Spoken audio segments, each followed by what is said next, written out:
मुजफ्फरनगरी साहब, जनाब अफसर सेजली साहब, शरर संबली साहब, नईम मुजफ्फरनगरी साहब, नजफ मुजफ्फरनगरी साहब, शबाब जलालपुरी साहब, मुनव्वर जलालपुरी साहब, हजरत बेहतरीन आशार पेश कर रहे थे और बेहतरीन तरीके से आप दादो तहसीन से नवाज रहे थे। यकीनन ये बड़ी शादतमंदी और फिरोजमंदी और नेकबख्ती के लम्हात हैं कि जहाँ पर बेहतरीन सुभान अल्लाह और नारे हैदरी के नाम के मौला अली के नाम के नारे लग रहे थे। आइए आजाद, जब निस्फुल लैल हो चुका है, बेहतरीन दादो तहसीन से नवाज रहे हैं आप, तो मैं बड़े ही अदब एहतराम के साथ गुजारिश कर रहा हूँ आपसे कि आप चाय नोट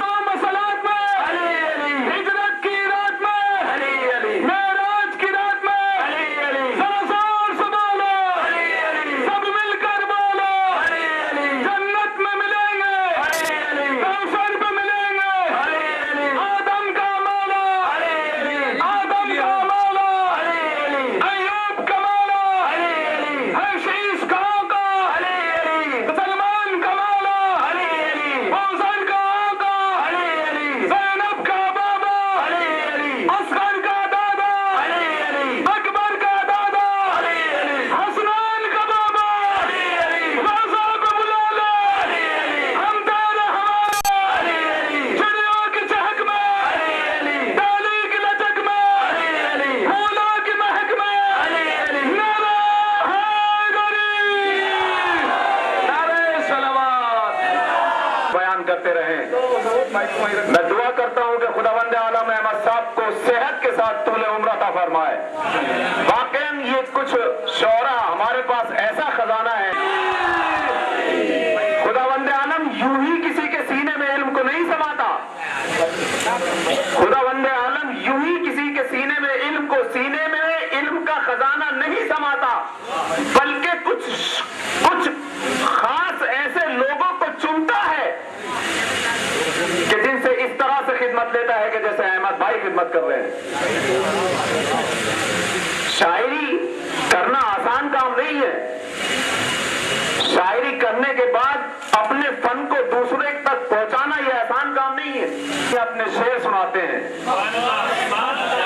मदे अहले बैत में आने के बाद शायर सूली पे शेर कहता है, सूली पे जाने के बाद भी अशार पढ़ता है।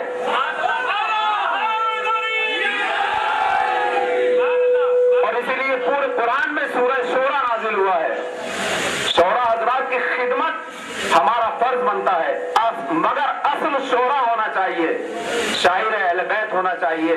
शायर अहले बैत होना हर किसी के बस की बात नहीं है, हर कसो नाकस के बस की बात नहीं है कि शेर कहना शुरू कर दिया, अभी अपने आप की इस्लाह नहीं कर पाते और शेर कहना शुरू करते हैं। बल्कि मैं मीर अनीस का एक शेर सुनाऊं आपको, शायरों के हवाले से साहब जो यहाँ पर मौजूद है। मीर अनीस का एक शेर सुनाता हूँ कि शायरी कैसे की जाती है।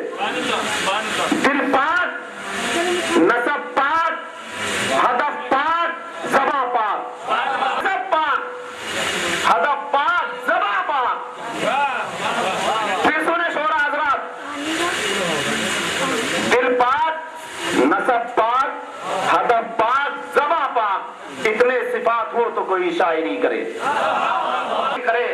वो शायर दो मिसरों में समा देता है, दो मिसरों में उस पूरे मजमून को सिमट देता है।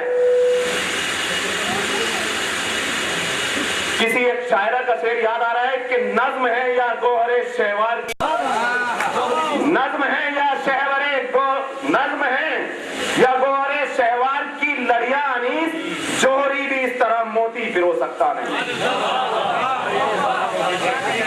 एक बाबा से बलंद दुरूद पढ़ ले मोहम्मद व आले मोहम्मद पर। हज़रात आज शबे मेराज है, ऐसी सलवात पढ़िए कि कम से कम मेराज की ये सलवात फरिश्ते मेराज तक ले जाएं।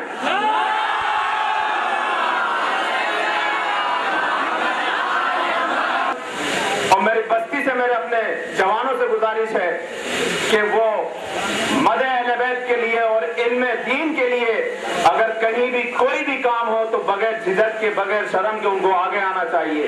इसलिए कि जो लोग शर्माते हैं, जो लोग कतराते हैं, वो कभी कामयाबी तक नहीं पहुंच सकते। और वही लोग कामयाब और कामरान होते हैं जिनके यहाँ शर्म, हिजक और बेबाकी पाई जाती है।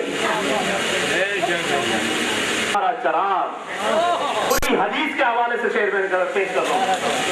अहमद भाई पूरी पूरी हदीस है रसूल अकरम की और शेर आपके सामने पेश कर रहा हूँ। पूरी हदीस एक शेर के अंदर, जो बाबे इल्म पा रोशन न होते 11 चराग, तो शहर इल्म अंधेरों में खो गया होता।